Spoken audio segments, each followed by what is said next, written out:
जय जगन्नाथ सांगमने ओडिया वाव चैनल को आपण माननकु स्वागत करुछि। पूर्व वीडियो रे आपण माने जानिथिले जे आमे आसीछु खसड़ा जलप्रपात बुलिबा पई। खसड़ार व्यू एन्जॉय करिबा परे आमे बाहरी पड़िलु आरपटरे थिबा मंदिर दर्शन पई। आरपटकु जिबा पई गोटे छोट ब्रिज देई जिबा पई पड़े, तो ब्रिज क्रॉस करी आमे चलिलु मंदिर दर्शन पई। खसड़ा जलप्रपातर प्राकृतिक सौंदर्य हेउछि एहार अत्यंत सुंदर और शांत उपभोगकर परिवेश। एहार ताजा पवन, स्वच्छ पानी एवं परिपूर्ण प्राकृतिक दृश्यमाला पर्यटक को आकर्षित करे। एही जलप्रपातरे जेतेबेले जलशिला गुड़िकु उपरु तलकु पड़िथाए सेतेबेले जलर स्वर एवं पानीर छिटका परिवेश को अधिक नैसर्गिक एवं आनंदमय करे।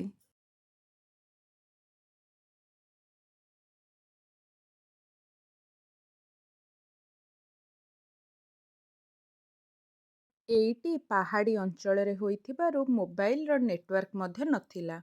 खरार ताती बहुत अधिक थिला, सेथिपाई समस्ते प्राय चुनी को मुंडरे घोड़ाई खसड़ा जलप्रपात को एंजॉय करिबा पई बाहरी पड़िले। देखि पारुथिबे किछि पर्यटक खसड़ा जलप्रपात रे गाधोइबार मजा मध्य नेउछंती। सेठी मध्य आमे सब फोटो और वीडियो उठेबारे लागि पड़िलु एवं बहुत सारा ग्रुप फोटो मध्य उठेइलु। तापरे आमे बाहरिलु पाखरे थिबा मंदिर आड़कु।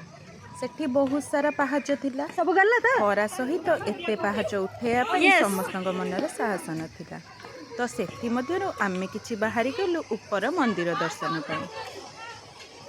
पाहाचर संख्या एते नथिला, किंतु तार उच्चता पई सेथिरे चढ़िबा पई बहुत कष्ट करिबा पई पडुथिला।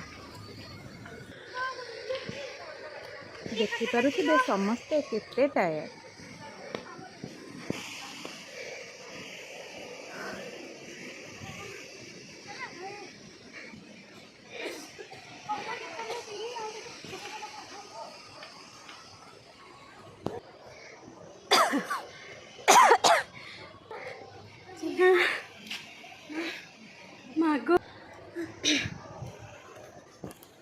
किछि समयर परिश्रम परे आमे पहुँची जाइथिलु मंदिर भितरे।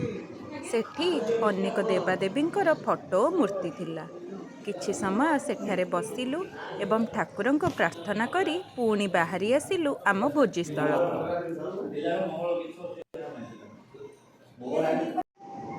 मंदिर उपरु तलर व्यू मध्य किछि कम नथिला। प्राकृतिक सौंदर्य सहित आमे जलराशिर धार को देखि अत्यंत खुशी हेउथिलु। पाहाच चढ़िबा बेले आमको जेते कष्ट लागुथिला ओल्हेइला बेले सेते लागु नथिला, तो समस्ते अति खुशी मनरे पाहाचरु तळुको ओल्हेइले। एइठी गोटिए कथा मने पड़े, सुंदर सृष्टिर अवसाद नाही जेते देखुथिले नुआ दिसुथाय।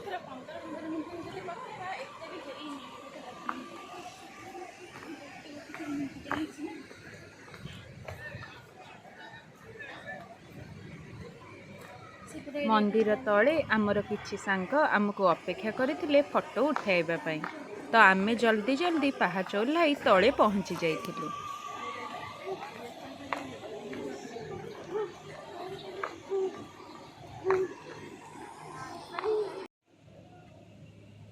फेरिबा बेले आमे देखिलु पहाड़ निकटरे किछि माटीर बना जाइथिबा जिनिस सब थुआ होइछि। एइटा बोधे कोनोसी धार्मिक भावना जोगु करा जाइथिबो। सेया भाबी आमे आम वीडियो रे से सब को कैप्चर करिनेलु। जदि आपण मानंकु ए विषय रे किछि जणा थिबो आमको कमेंट रे निश्चिंत जणाइबे।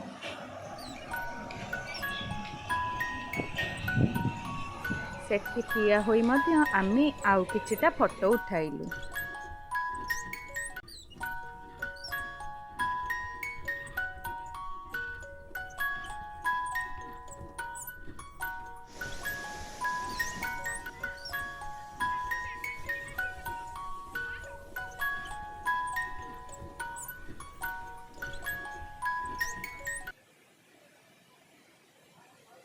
प्रकृतरे आम प्रकृति ସେ କେତେ ସୁନ୍ଦର। ତାକୁ ଯେତେ ମଧ୍ୟ ଆପଣ ଦେଖୁଥିବେ ସେ ସବୁ ସମୟରେ କିଛି କିଛି ନୂଆ ଅନୁଭୂତି ଦେଉଥିବ।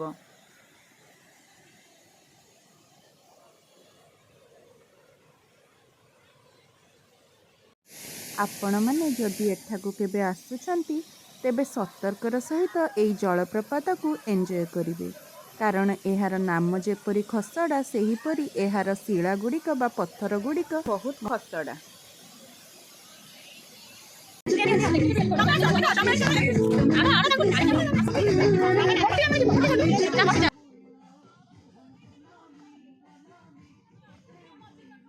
ତାପରେ ପୁଣି ଥରେ ଆରମ୍ଭ ହୋଇଗଲା ଆମର ନାଚ ଗୀତ। ଏତେ ବୁଲିବା ପରେ ମଧ୍ୟ ପିଲାମାନଙ୍କର ଏନର୍ଜି କମ୍ ହେଇନଥିଲା, କାରଣ ଏଇଟା ଆମ ଷ୍ଟୁଡେଣ୍ଟ ଲାଇଫ୍ର ଲାଷ୍ଟ ପିକନିକ୍ ଥିଲା। ସେଇଆ ଭାବି ସମସ୍ତେ ଫୁଲ୍ ଏନ୍ଜୟ ମୋଡ଼୍ରେ ଥିଲେ।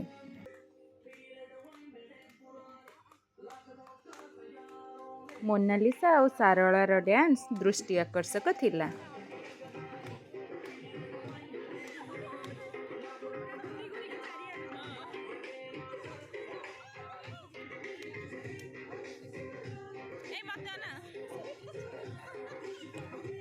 ଏଇ ଡ୍ୟାନ୍ସ ଦେଖିଲେ ଆପଣମାନଙ୍କର ମଧ୍ୟ ମୁଡ୍ ରିଫ୍ରେଶ୍ ହେଇଯିବ। ସେମାନେ ଭାଙ୍ଗଡ଼ାଠୁ ଆରମ୍ଭ କରି ଓଡ଼ିଶୀ ପର୍ଯ୍ୟନ୍ତ ସବୁ ନୃତ୍ୟକଳା ଦେଖେଇ ଦେଇଥିଲେ। ଏଇ ଭିତରେ ପ୍ରସ୍ତୁତ ହୋଇଯାଇଥିଲା ଆମର ଖାଇବା। ତ ସମସ୍ତେ ଖାଇବାକୁ ଦେଖି ଆଉ ଲୋଭ ସମ୍ବରଣ କରିପାରିଲେନି। ତ କିଏ ଜଣେ ଯାଇ ଖାଇବା ସବୁର ଭିଡ଼ିଓ ବନେଇ ନେଲେ। ଆମର ହେଇଥିଲା ଫ୍ରାଏଡ୍ ରାଇସ୍, ଚିକେନ୍,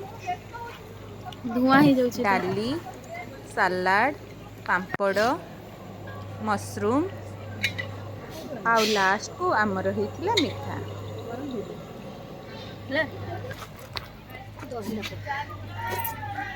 କଟା ଯାଇଥିବା ସାଲାଡ଼ରେ ଦହି ପକାଇ ଆମେ ସାଲାଡ଼ ପ୍ରିପେୟାର କଲୁ ଏବଂ ଖାଇବା ପାଇଁ ରେଡ଼ି କରି ରଖିଦେଲୁ।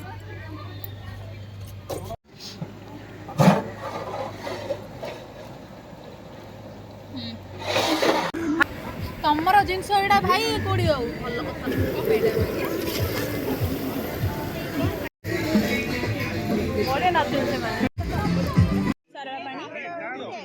ସମସ୍ତଙ୍କୁ ସେତେବେଳେ ବହୁତ ଭୋକ ହେଉଥିଲା, କିନ୍ତୁ କିଛି ଜଣ ଖାଇବା ଦଉଥିଲେ ଆଉ ଆମେ ସବୁ ଖାଇବାରେ ଲାଗିଗଲୁ।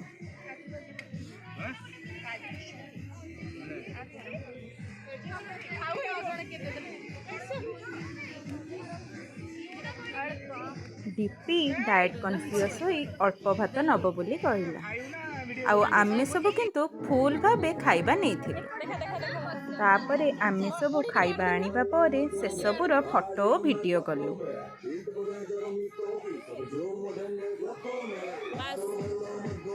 ଯଦି ଆପଣମାନଙ୍କୁ ଆମ ଭିଡ଼ିଓ ଭଲ ଲାଗୁଥାଏ ତେବେ ଲାଇକ୍, ସେୟାର ଏବଂ ସବସ୍କ୍ରାଇବ୍ କରିବାକୁ ଜମା ଭୁଲିବେନି।